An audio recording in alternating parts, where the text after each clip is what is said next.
Assalamualaikum warahmatullahi wabarakatuh. Selamat malam Bu Tiar, selamat malam teman-teman. Perkenalkan, nama saya Karunia Hafriani, saya dari kelas 82, nomor absen saya 18. Di sini saya akan mempresentasikan IPA yaitu bab 6 yang berjudul struktur bumi dan perkembangannya. Kata kuncinya yaitu ada lempeng tektonik, gempa, gunung api, dan tsunami. A. Struktur bumi. Struktur bumi mengacu pada lapisan-lapisan yang menyusun planet kita ini. Dalam hal ini, bumi terdiri dari 3 lapisan utama, yaitu inti, mantel, dan kerak. Seperti ini contoh gambarnya.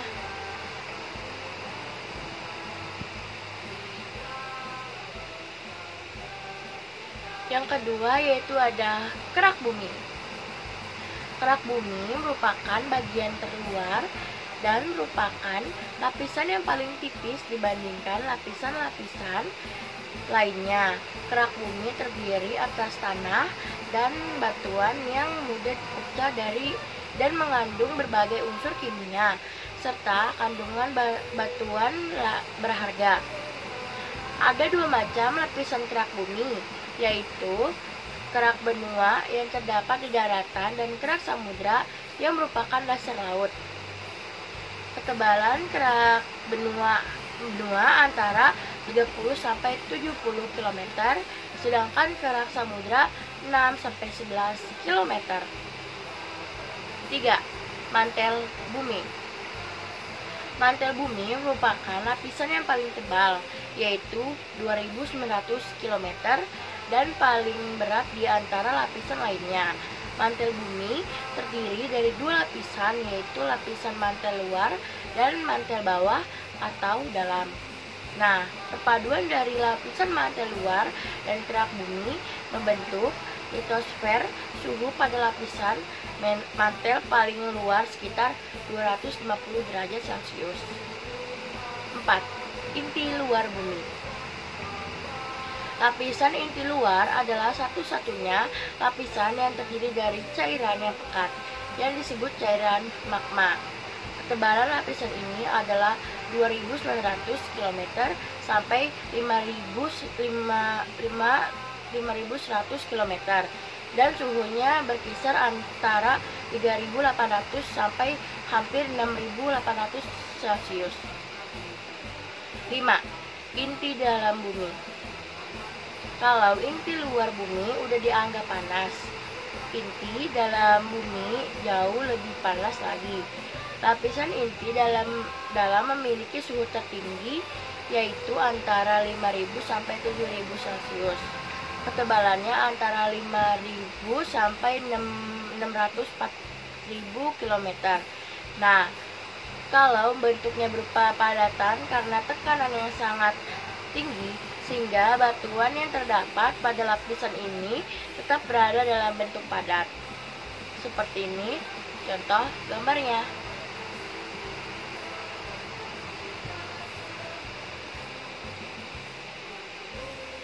B. Lempeng tektonik. Pada bagian sebelumnya, kita tahu bahwa litosfer adalah bagian kerak bumi dan mantel luar. Litosfer berasal dari 2 kata bahasa Yunani, yaitu lithos yang artinya batuan dan sphaira yang artinya lapisan. Jadi litosfer adalah lapisan batuan. Lempeng tektonik itu ibarat seperti kertas karton yang dipotong-potong, kemudian disimpan di dalam baskom air panas. Pastinya mengapung dan bergerak. Astenosfer adalah lapisan yang berisi cairan pekat, karena di dalamnya mengandung lelehan batuan yang letaknya tepat berada di bawah litosfer. Bila lempeng bergerak, maka sejumlah energi akan dilepaskan berupa gelombang seismik atau yang kita ketahui sebagai gempa bumi. Seperti ini contoh gambarnya.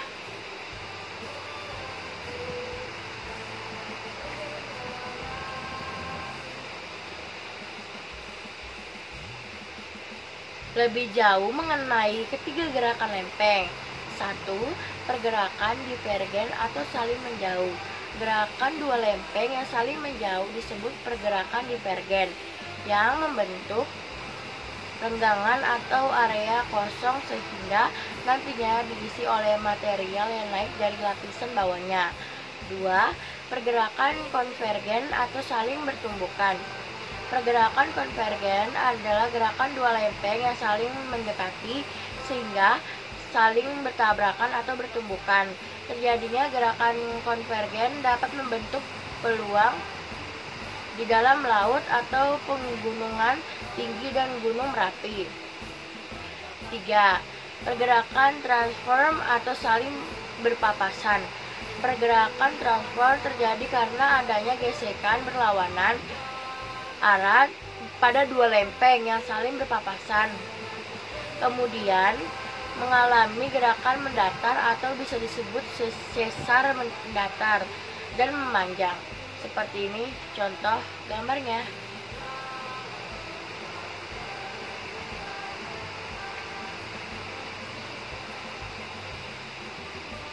1.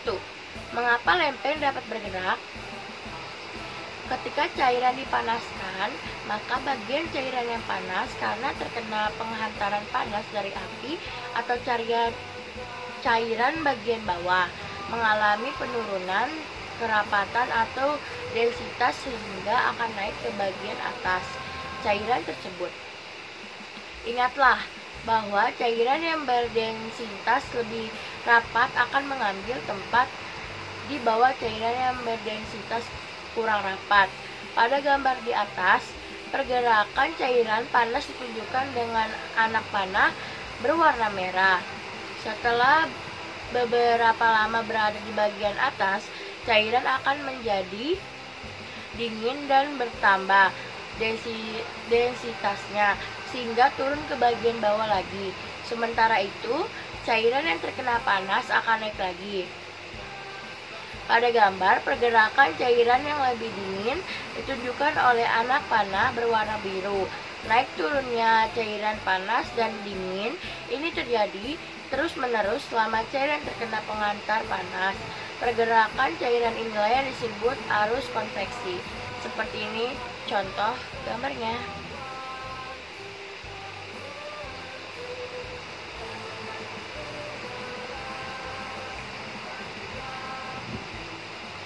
C. Gempa bumi. Gempa bumi adalah berapi akibat tekanan gas yang disebut sebagai gempa vulkanik kencana yang dapat membawa kerusakan besar baik pada bangunan, jalan, jembatan, alam, bahkan hingga merenggut nyawa manusia. Sesungguhnya dalam 1 tahun terjadi 10-30 gempa bumi akibat pergerakan lempeng, baik secara konvergen, divergen, dan transform. Ketebalan lempeng dan kekuatan akibat pergerakan lempeng itulah yang menyebabkan kerusakan pada lapisan kerak bumi yang kita tinggali. Walaupun terjadi sangat sering, namun kita tidak merasakan semua gempa tersebut, terutama apabila kekuatannya kecil. Gempa bumi terjadi karena adanya gerakan lempeng bumi atau disebut juga gempa tektonik. Gempa bumi juga dapat terjadi karena pergerakan magma dalam gunung.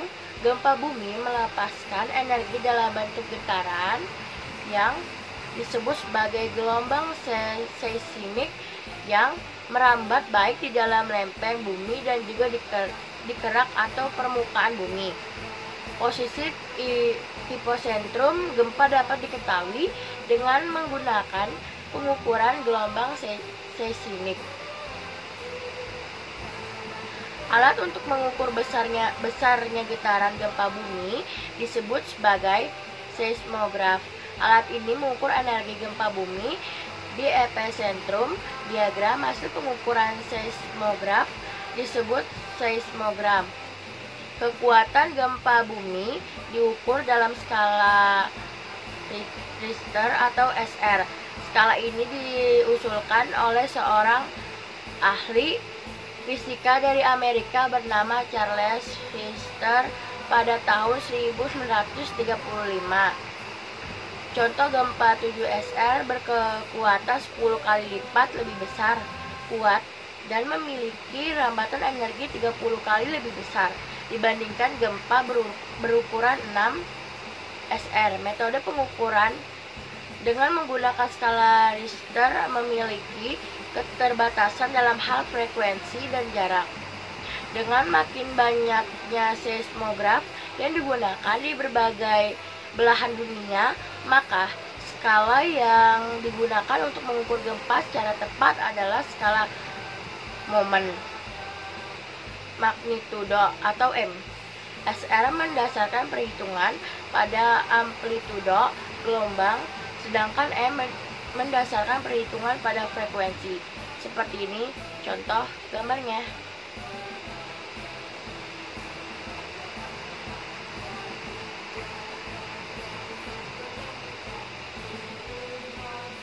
Satu, bencana yang terjadi setelah gempa. A. Gempa susulan. Setelah terjadi gempa utama yang bermagnitudo besar, lempeng bumi yang telah bergerak karena saling bertumbukan atau bergesekan membutuhkan waktu untuk kembali ke posisi stabil. Pergerakan kembalinya lempeng bumi ke posisi stabil setelah gempa utama ini yang menyebabkan gempa susulan. Kekuatan gempa susulan biasanya lebih kecil dibandingkan gempa utama. Walaupun kekuatan gempa lebih kecil, namun dapat merusak bangunan-bangunan yang rangkainya telah rusak akibat gempa utama. B. Tsunami. Tsunami dapat terjadi saat epicentrum gempa terletak di dasar laut, sehingga menyebabkan gelombang besar. Walaupun pada awalnya gelombang yang terjadi hanya setinggi 2 meter. Namun dengan pergerakan yang sangat cepat hingga 800 km atau per jam, saat mencapai perairan dangkal, ketinggian gelombang meningkat pesat.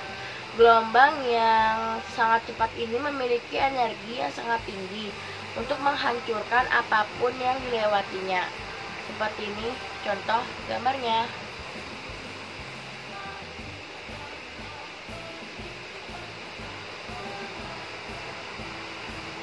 D. Gunung berapi.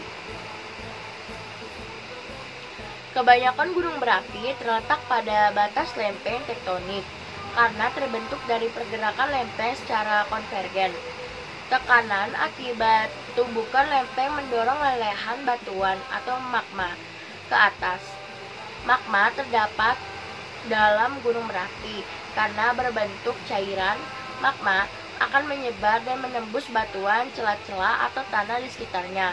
Untuk naik ke permukaan bumi, magma yang naik ke permukaan bumi disebut sebagai lava. Pada saat letusan terjadi, keluarlah lava, debu, dan awan yang sangat panas serta gas hidrogen sulfida. Peristiwa ini disebut sebagai erupsi gunung berapi. Suhu lava tergantung pada warnanya. Lava berwarna hitam memiliki suhu kurang dari 500 derajat Celcius. Lava berwarna merah memiliki suhu 500 sampai 900 derajat Celcius. Warna orange memiliki suhu 900 sampai 1000 Celcius. Lava kuning lebih panas, yaitu antara 1000 sampai 1500 derajat Celcius, dan yang paling panas adalah lava berwarna putih dengan suhu lebih dari 1950.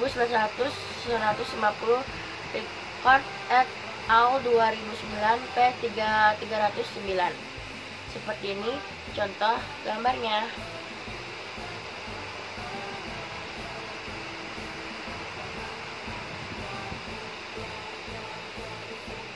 Sekian presentasi dari saya, mohon maaf bila ada kata salah.